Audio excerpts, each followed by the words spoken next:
time I wrote a book about Fox, it was mostly anonymously sourced. And you all know that's how it has to be sometimes. Some sources insist on confidentiality, they won't go on the record. But then 3 years later, when Dominion was suing Fox News and Dominion was able to obtain all of those emails and text messages from inside Fox, I felt like all of my anonymous sources were now speaking on the record. Of course, it wasn't their choice. They were forced onto the record through the legal process, through the document discovery process. But there were so many revealing messages, including emails with Rupert Murdoch, that I thought, hey, someone's got to turn this into a book.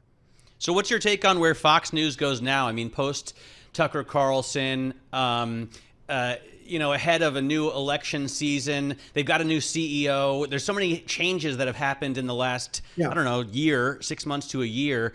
What happens to Fox? That's right. We talked after Tucker Carlson was ousted on the air. Then Rupert Murdoch deciding to step aside. It actually takes effect this week. Yesterday at News Corp, tomorrow at Fox Corp, he becomes chairman emeritus. And he's really elevating his son Lachlan, making it even more clear that Lachlan is the future of these companies.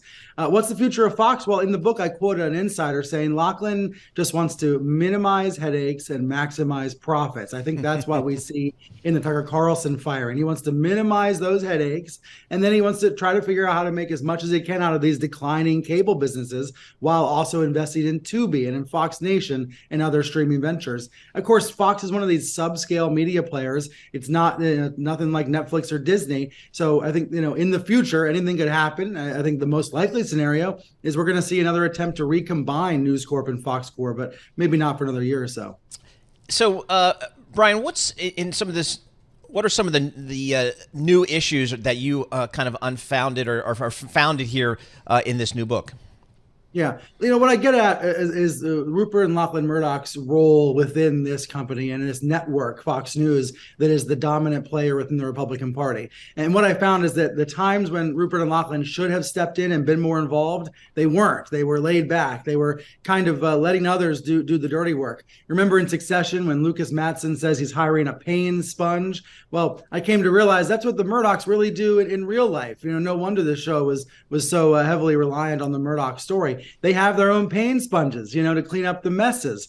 And so that I found was interesting when reading these emails and text messages, that they keep their, they have plausible deniability sometimes with some of these scandals and lawsuits. And of course, these lawsuits are ongoing. We know Dominion settled, but Smartmatic, another voting company, is suing Fox. There are a lot of shareholder lawsuits and other defamation lawsuits. It's really remarkable that here we are talking at the end of 2023, and there's still so much litigation about the last presidential election.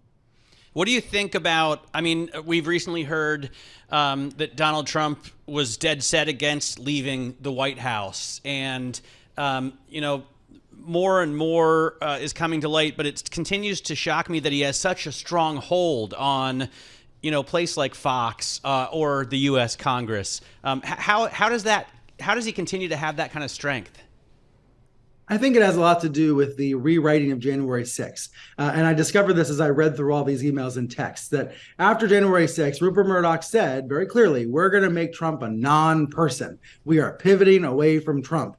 He was told by his number two that Sean Hannity is ready to lead the 75 million Trump voters away from Trump. So clearly there was an attempt to make Trump a non-person. But it didn't last. So why didn't it last? Why was Trump able to get back to center stage? Why was he replatformed? Well, I argue it's because people like Tucker Carlson rewrote the story of January 6th to say it wasn't an insurrection, it wasn't a riot, it was just a tourist visit gone bad, that it actually wasn't that big a deal, that, hey, maybe the feds were involved, maybe the government plants were in the crowd ginning up the protesters. Basically, by presenting a conspiracy theory version of January 6th, I think it helped to absolve Trump in the minds of his fans, to absolve Trump in the minds of Fox's viewers, and thus, now here we are, Trump's still the dominant figure in the primary. Brian, what role do you expect Fox News to play in this upcoming presidential election vis-a-vis the former President Trump, who presumably is the Republican nominee? Well, look, the first two GOP debates of the season both went to Fox. Now there's going to be a few more debates, but without Trump, they're becoming less and less important. Trump is in a little bit of a standoff with Fox. He thinks he's more powerful than Fox. They go back and forth because, they're like It's like, I don't know if it's a buddy comedy or it's a horror movie, but it's a situation where they're kind of both battling each other at all times. But at the end of the day, what matters most is that the audience comes home and Trump comes home. He will come home to Fox because they have the same interest. They want to see Democrats defeated. So even though there's lots of talk about Trump trashing Rupert Murdoch, complaining about Fox, I don't think that'll matter in a general election. I think what'll matter is that Fox still has a stranglehold on a giant piece of the right in the United States. Does CNN want a piece of that? I mean, they did a town hall with Donald Trump. They've made some moves that media critics have questioned, as you know. What's CNN doing? I think right now CNN is trying to report the truth as loudly and clearly as possible. And I think they've been excelling with coverage of the war between Israel and Hamas. I think there was, an effort last year, and I think an understandable effort by David Zaslav and others to try to figure out how to appeal to everybody, appeal to conservatives as well as liberals and moderates. But I think we have to make a distinction between conservatives and MAGA loyalists, okay? It's the same distinction Biden makes in his speeches between Republicans, who he's known for decades, versus MAGA Republicans who seem to want to burn it all down.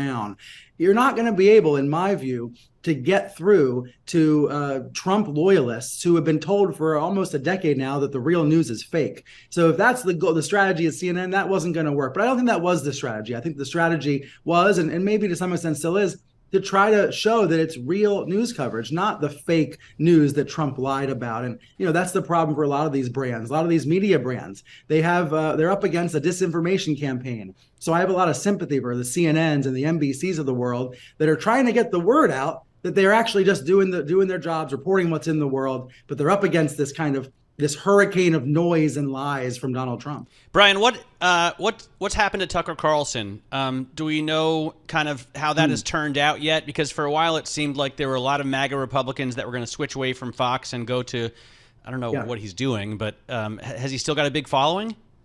He doesn't quite know what he's doing yet either, but he's making a lot of videos on the site formerly known as Twitter, and he's reportedly raising money and making ad deals so he can grow that into a real media company. I think he has big ambitions because he wants revenge against Fox. He wants to show Fox who's boss. But right now, his platform has diminished. He's not making as much of an impact. He's not as influential. Yes, he still has a fan base, but it goes to show once again that the machine is bigger than the parts. The parts are replaceable. Fox News is the platform that matters, not the individual hosts. And gosh, for whether you love it or hate it, that's a credit to Rupert Murdoch for making that investment almost 30 years ago.